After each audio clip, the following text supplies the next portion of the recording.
Test 6. You will hear a number of different recordings and you will have to answer questions on what you hear. There will be time for you to read the instructions and questions and you will have a chance to check your work. All the recordings will be played once only. The test is in 4 sections. At the end of the test, you will be given 10 minutes to transfer your answers to an answer sheet. Now turn to Section 1. Section 1. You will hear a telephone conversation between a receptionist and a customer. First, you have some time to look at questions 1 to 8. Pause the recording for 30 seconds. You will see that there is an example that has been done for you. On this occasion only, the conversation relating to this will be played first. Good morning. Fairview Lake Camping Center. Can I help you? Oh, yes. I'm interested in bringing a group of school children to your centre for a week's stay this summer, and I'd like some information. Could you tell me something about your organisation? Certainly, sir. We have 3 main functions, really. We are a conference center, an educational institution, and simply a place where you can come and have a fun-filled weekend. Whatever your goal is, our professional staff are on hand to help you. The answer is an educational institution, so this has been filled in for you. Now we shall begin. You should answer the questions as you listen because you will not hear the recording a second time. Listen carefully and answer questions 1 to 8. Good morning. Fairview Lake Camping Center. Can I help you? Oh, yes. I'm interested in bringing a group of school children to your centre for a week's stay this summer, and I'd like some information. Could you tell me something about your organisation? Certainly, sir. We have 3 main functions, really. We are a conference center, an educational institution, and simply a place where you can come and have a fun-filled weekend. Whatever your goal is, our professional staff are on hand to help you. I think we'd like to have an educational visit and some fun at the same time. I was thinking particularly of some of our children who have failed exams and need to retake them next year. I see. Well, we offer coaching in various subjects at most levels. You know, maths, sciences, geography, languages. We adjust the courses according to the needs of your pupils. As for the recreational side of the center, we offer sailing, windsurfing, volleyball, rowing, athletics, and quite a few other sports. Most children have never tried archery, so we offer courses in that too. It's very popular. That sounds good. I'll see if there is any interest. Where would the children stay? Well, we have the Birch unit that sleeps 8 people, and Greenback Row, which sleeps the same number. Cabins 1 through 3 each sleep 10 people. Cabins 5 and 6 sleep 12 people each. How many young people are you thinking of bringing? 22. 12 girls and 10 boys. Perfect. Then I suggest cabin 3 for the boys and cabin 5 for the girls. How long would you want to stay? Ah, yes, I remember. You said a week, didn't you, Mr. Bryson, Mike Bryson. Yes, that's right, a week. Good. Groups arrive on a Saturday evening and leave the following Sunday morning.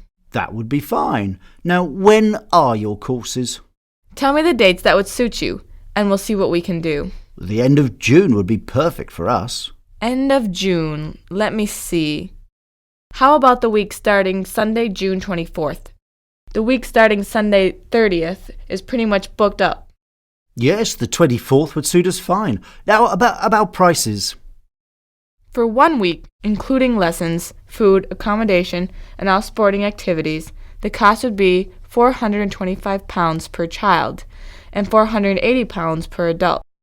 Could I have your school's telephone number, please, Mr. Bryson? Yes, certainly. It's 647-864. 647-864. And the code? 4304. Sorry, no, 1304. By the way, are you open in the winter? And if so, what do you offer sports-wise? Yes, we certainly are, Mr. Bryson, and we offer ice fishing, cross-country skiing, and animal tracking. It's actually very popular in the winter. Before you hear the rest of the conversation, you have some time to look at questions 9 and 10. Pause the recording for 30 seconds. Now listen and answer questions 9 and 10. Interesting. Perhaps I'll bring a group then too. Oh, I almost forgot to ask, what are the eating arrangements? We have an enormous amount of space for dining. We can divide the dining area into several separate rooms, if necessary. If you really want your privacy, we can give you a separate room, but actually we find that mealtimes gives you the opportunity to meet people from other groups. There's no difference in price, whatever you choose. Right. What if we want to cook our own meals now and again? Yes, that can be arranged. All of the units have their own tiny kitchens, but there are also many outdoor areas where you can cook over an open fire. We try and have several barbecues too, which are very popular. That all sounds very satisfactory. I know the kids will be enthusiastic, and the prices sound fair enough, so I'll speak to my headmaster and get back to you as soon as possible. Good, Mr. Bryson. I look forward to hearing from you. That is the end of section 1. You now have half a minute to check your answers. Pause the recording for 30 seconds. Now turn to section 2.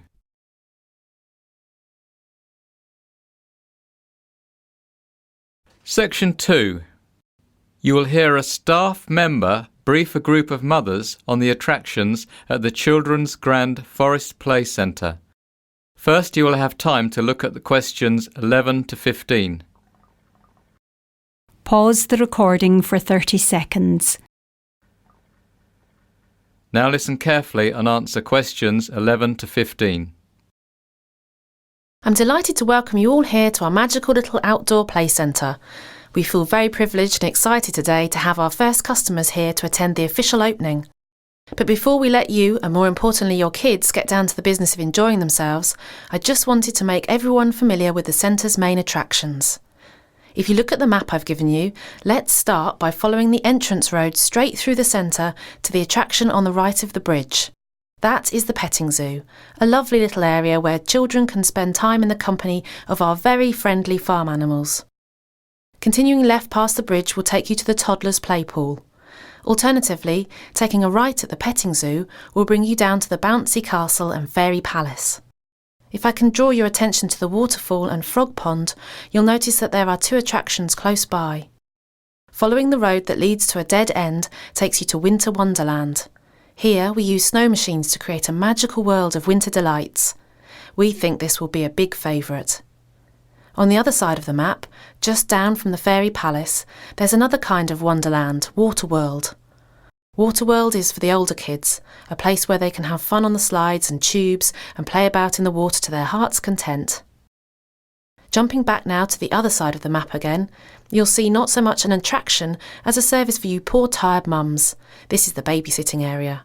You can leave your little ones in the safe hands of our professional carers should you need a rest. The last attraction I have to show you then is the craft zone, which is on the right-hand side, down a little closer to the entrance to the Waterworld. Here the kiddies can learn how to make all sorts of beautiful things like shiny jewellery and sparkly cards. Before you hear the rest of the discussion, you have some time to look at questions 16 to 20. Pause the recording for 30 seconds. Now listen and answer questions 16 to 20.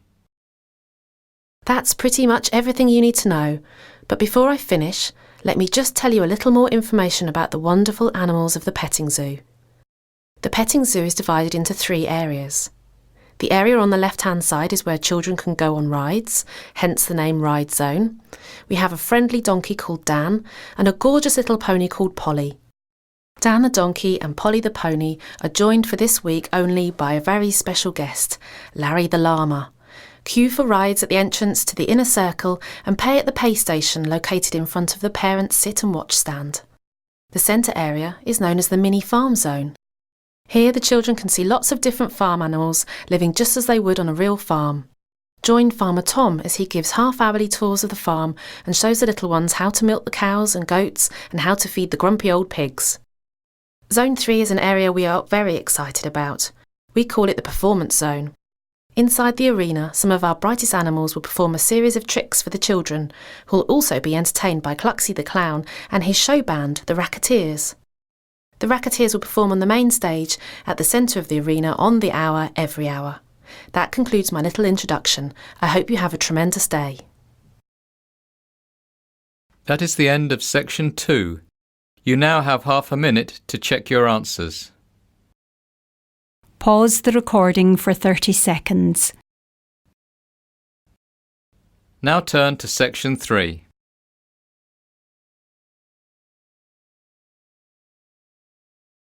Section 3. You will hear a dialogue between a PE teacher and an administrator at a summer school.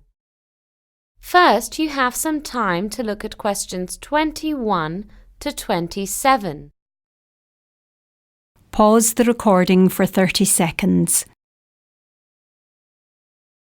Now listen carefully and answer questions 21 to 27.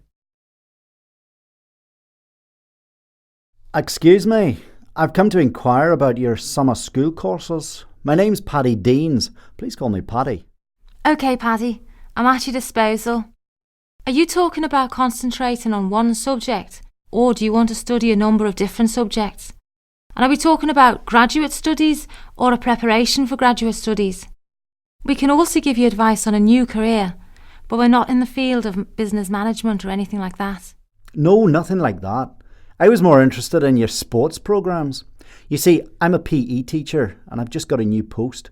There's no compulsion to do this, but I really want to improve on my teaching and coaching techniques, if you see what I mean. I believe you have an excellent swimming programme, for example. That's right. Most of our instructors reached international level. Our course is designed to enhance the technical aspects of stroke, training and the strategy for each participant. Technical instruction, stretching and dry land training, training principles and stroke development are integral parts of the programme. So it's for someone who's reached a good standard of swimming. Each athlete will be videotaped and receive a DVD with stroke analysis. That sounds just what I'm looking for. What will I need for the course? Swimming trunks, towels, swim cap, flippers, goggles and a pillow and bed linen for the week. Right, I understand. Now, would there be any chance of taking part in equestrian events? My new school is horse riding mad, and to be honest, I've never sat on a horse in my life, although I like horses. Well, you've come to the right place, Paddy. And naturally, we can provide a horse for you. We have a very well-respected equestrian camp. And don't worry if you're a complete beginner. There are no end of other people in your shoes this year for some reason. What sort of thing would I do? Well, the beginners would start off with basic horsemanship. How to sit on a horse, how to make it obey simple instructions, you know. But don't worry, one of our instructors will have a long chat with you and define realistic goals. Are you interested in dressage, flat work or show jumping? To be honest, I haven't the faintest idea. That's fine. You can watch the experienced riders and try a bit of everything. I'm sure something will grab your fancy. Great. By the way, what's the enrolment deadline for all this? Well, we've just extended it by a week, so it's now May 2nd. Fine. Before you hear the rest of the conversation, you have some time to look at questions 28 to 30. Pause the recording for 30 seconds. Now listen and answer questions 28 to 30. You arrive on Sunday and leave after lunch on Thursday. The cost is £500. This covers room and board from dinner on the first day to lunch on the last, tuition, programme materials, evening recreational activities and use of one of our horses. So could I do the swimming course followed immediately by the equestrian course? Oh yes, they fit in quite nicely, one straight after the other. Now, is there anything else, Paddy? Well, actually yes. Now that I'm here. In my new school, I'm having to teach girls for the first time in my life, and they're also big on rhythmic gymnastics. Now, although I've got lots of experience with Olympic gymnastics, I don't feel at all qualified to teach rhythmic. We do run a course in rhythmic gymnastics, but it's in September. Would you be able to come back? But I'll be back at school then. We've thought of that, and that's why it's a weekend course. 3 weekends to be exact. First 3 in September. Put me down for that one then. Any idea what the course involves? Well, I know you study the different events like hoop, ribbon, ball, Indian clubs and so on, and you take a dance course. A dance course? But I'm the world's worst dancer. You should see me do the tango. No, Paddy, it's not that type of dancing. It's called educational dance and teaches you to be aware of your body and to interpret music. Very important if you want to teach rhythmic gymnastics. Well, I suppose I better try that too. All right, give me the details. That is the end of section 3. You now have half a minute to check your answers. Pause the recording for 30 seconds. Now turn to section 4.